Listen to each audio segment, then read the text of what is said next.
Mais um na pista começando hoje comigo, Jaqueline Almeida, diretamente da cidade de Salem, aqui em Massachusetts.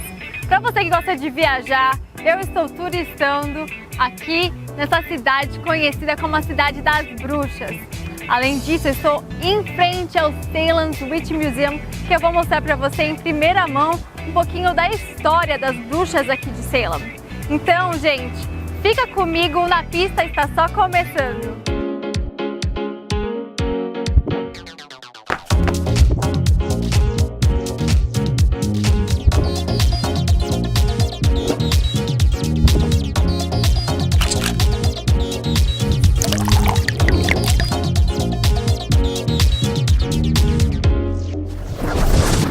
E nesse programa eu vou falar um pouquinho para vocês sobre as bruxas, o Halloween e os mistérios dessa cidade.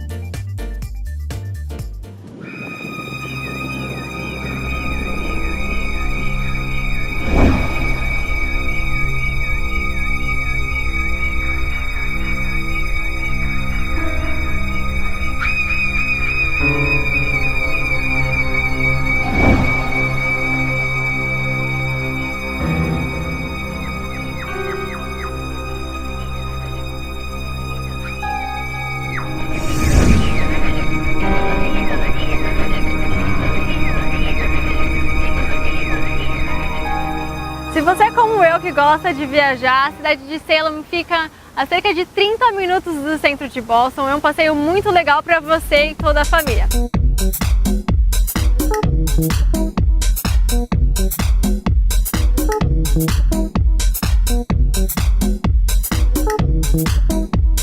Gente, eu estou aqui na Cidade das Bruxas e eu vou entrevistar a diretora de turismo da cidade. Vou perguntar para ela, Kate, tudo bem? Por que as pessoas gostam tanto do Halloween? Por que é tão importante para os americanos? It's such a fun celebration, a fun holiday at the end of October, and I think it's grown in popularity because people like getting dressed up. They like the idea of the mischief and doing something. You're safe in a costume and doing something fun on Halloween night. And that celebration has grown over 32 years in Salem to be a whole month-long celebration of New England fall, the autumn season, as well as costumes and ghost hunt and the history and everything that's happening in Salem and in New England to celebrate Halloween. Então, durante o mês de outubro, as pessoas podem esperar um tipo de evento especial nessa época do ano? There are many things that happen special in Salem during October, including dramatic programs. There are at the House of the Seven Gables, which is New England's oldest wooden mansion. They do evening performances in the darkened mansion. There are ghost stories, there are haunted tours. So it depends on what you're looking for. If you're traveling with family, with children, you can come in and do the kids' fun days. On the weekends, there are street fairs, there are psychic fairs, there are ways to talk to the dead, there's a morning tea, there's a dumb supper. So there are all sorts of different events and programs for people with all kinds of interests. So either the history, the witch trials history, our rich maritime story, or the paranormal. Maybe you want to come and go ghost hunting, you can do that in October. And maybe you just want to come to Salem to enjoy the beautiful leaves, the beautiful architecture, and all the people. The people watching is fantastic. We'll just try to hunt a witch. Right. Just one more curiosity. How many people really visit during the month of October? Well, thank you so much for coming to Salem and covering haunted happenings. We have about 250,000 people who come during October, not including Halloween night. Wow. So we really look at the festival in two ways. October 1st to the 30th, family friendly, lots of different programs all day into the evening, and then Halloween night is a celebration of Halloween, and tens of thousands of people will come, and we recommend take the train, ride the Salem ferry if you're coming up from Boston, because the traffic can be quite scary. Wow. And come in and enjoy all the costumes, the live music on Halloween night. There are fireworks at 10:15. So there's a lot to do on Halloween night, but it's a very different event from the rest of the month when people come in and they want to go to the museums and the haunted houses and the ghost tours and really enjoy and sort of linger over the festivities, whereas Halloween night is just that one evening of people coming in their crazy costumes and celebrating Halloween. Oh, I'm hoping to see you during Halloween night. I hope you recognize me from my costume. What are you dressing up as? I think I'm gonna be like a witch. We have some great hat options in Salem. You could get a custom hat, perhaps at the Salem Witch Museum. Exactly. And that's a good choice. A good choice for How about dressing you? up. I am usually not in costume. I am usually working, and so I don't get to dress up on Halloween night. Oh, maybe a hat. Yeah, maybe a hat. Some crazy socks. I like to wear some crazy socks. Nice. Thank you so much. Thank you.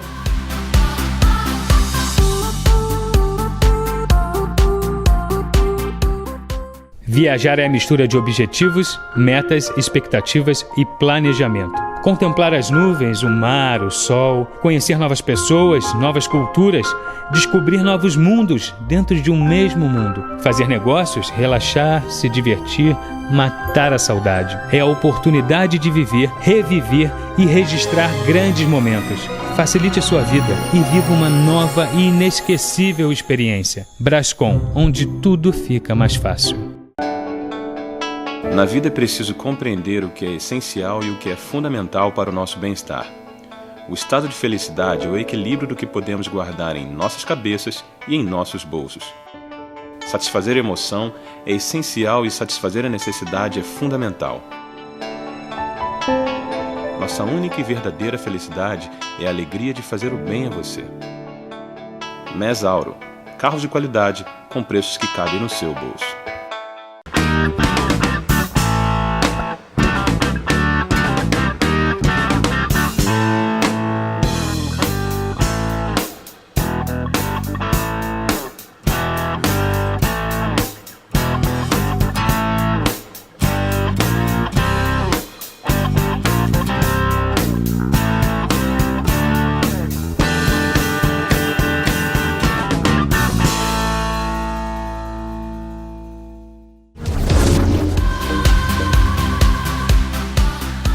Gente, eu estou aqui dentro do Museu das Bruxas, que é o famoso Salem Witch Museum. Eu vim aqui assistir uma peça incrível que conta toda a história das bruxas na cidade de Salem. All those unto whom I have given just cause of sorrow. So it all ended. We made some findings that attracted the attention of the girls. His pregnant wife Elizabeth was soon accused. I must ask that you and your fellow jurors reconsider your verdict. Rebecca was cross-examined by his spectral knowledge. She suddenly discovered that he too was a witch, and the other girls had lost what it is no use. In August 1692, this brave man and his wife were condemned and sent to jail. John's prophet. Tô aqui com a Stacy, ela é diretora do museu e vai contar um pouquinho pra gente por que a cidade ficou conhecida como a Cidade das Bruxas. Well, unfortunately, it's not a happy history. The reason we're called the Witch City is because we have a tragedy from 1692 where 20 people were executed, all believed to be witches, and the notion that these people were evil and had a relationship with the devil is why they were ultimately executed, and then of course we've carried that history on.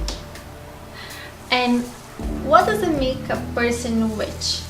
Então, tô perguntando pra ela, o que faz uma pessoa uma bruxa? In 1692, you might be accused of being a witch if you were an older woman who didn't have any children, if you were an older woman who didn't have a husband, if you were a woman who got property from your father who passed away, but you didn't have a husband or a son or a brother who could be in the line for getting that land. If you were the woman in charge of that land, that was considered suspicious. If you were a woman who worked for yourself, if you were a tavern owner, for example. So you can see that any kind of strong woman who steps outside of a Puritan female stereotype makes you suspicious. And a lot of midwives were actually considered witches because they had this power with herbs. So those were some of the things that you might do in order to be thought of as possibly a witch. Wow. And how many people really were accused as being a witch? Eu vou perguntar para ela quantas pessoas foram acusadas de serem bruxas aqui nessa pequena cidade em Salem, Massachusetts. Believe it or not, 150 people were accused of being witches in Essex County. And Salem is the county seat of Essex County. So when we call it the Salem Witch Trials, it started here, but it went further and further. Uau, gente, 150 bruxas. Você imagina isso naquela época? O tamanho dessa cidade, é incrível imaginar que quase toda a população era bruxa, né? E how we identify witches? How did they prove that they were witches or not? I heard many crazy stories, but I want to hear from you. Like, why? How we prove that the person was a witch? All right, try not to raise your eyebrows because it seems so crazy. One of the things they would do is they would inspect your body for what they called a witch's mark. Could have been a pimple, or a mole, or a birthmark, or anything different. They thought it was the place where the devil nourished himself on the witch's body. So they would examine you without clothing. That was one way. Another way was they would have you recite the Lord's Prayer. And in Christendom, this prayer goes, Our Father, who art in heaven, hallowed be thy name, and so on. If you could say that prayer altogether correctly, you were innocent. If you made a mistake, they believed that the devil was not allowing you to say the prayer, so you must be guilty. Well, what if you were a young person who didn't know the whole prayer yet? Or what if you were nervous because you were being examined for being a witch and you made a mistake? So that's one of the other ways in terms of proving. So that was here in Salem. People often think about swimming a witch, but that was not here in Salem. But it's still interesting to talk about because it was done at the time, during the time period anyways, where you would submerge the witch into water, and if she ejected out of it, she was guilty. Wow. Because they believed that the water was holy and would not accept the demon. But if you were innocent, you would drown. So you see the conundrum there. Oh, meu Deus. That's what they believed anyway. Gente, essas histórias aqui de Salem. I just one more curiosity. So those witches, right? They were basically doing the herbs, right? Right. So if you think about witches nowadays, do you think as there are new witches around, right? Yeah. Like, because my grandma, for example, she makes something when you're sick, and then nobody knows the recipe. So sometimes I call herself a witch. But do you really think that is possible? I believe, this is my own opinion, that when modern witches cast a spell, it's very similar to what I might do when I pray. It's setting an intention. And when herbalism is combined with that, of course, there's the medicinal property. But do I think that people fly on broomsticks or can cast spells to turn you into a toad? No, I don't think that's possible. But there are modern people who practice witchcraft. They do cast spells. I don't think that they have any notion that they can turn someone into a frog. I think they understand it very similar to how I do, that it's a prayer. So it's a complicated almost answer because there are herbalists and there are modern witches, but it's not what you think about from Harry Potter. Quando você visita um museu, o Salem Witch Museum, você vai assistir uma apresentação que vai contar toda a história, né, das bruxas. Agora, eu vou te contar que eu fiquei com medo. Agora, e Stacy, were you scared? Você teve medo, assim, quando você começou a trabalhar aqui no museu? I think I wasn't so scared really as much as I was that I was scared intellectually. Okay, so I wasn't scared about the imagery, which a lot of people think about the witches and the devils, but the idea that these were real people who really were willing to execute other people based on stereotypes. So I guess I'm scared from, a humanistic standpoint of just, wow, this is really how humans can be, but not so much about the presentation itself was not scary. But I will say that a lot of the people who work here don't like to vacuum in the morning because of the mannequins inside the main auditorium. They're too scared to clean the auditorium. Oh, that's... Ok, a gente vai ficando por aqui com a entrevista com a Stacy, que foi muito especial saber um pouco dessa história das bruxas aqui de Salem. Uma história trágica, né? Mas faz parte da história aqui nos Estados Unidos. Aconteceu e não há muito tempo atrás. Cerca de menos de 400 anos. A gente está falando de 4 gerações de pessoas, de família. Então, muito trágico saber como as pessoas pensavam antigamente. Stacy, muito obrigada, muito obrigada. Adorei essa visita ao museu, acho que foi encantador, foi uma coisa muito especial saber dessas pessoas que foram acusadas, mas o mais interessante ainda é saber que essa cultura, né, continua nos dias atuais, assim, as pessoas acreditam nas bruxas ou se divertem, né, usam esse tema como uma diversão. Thank you for having me. It's been a pleasure.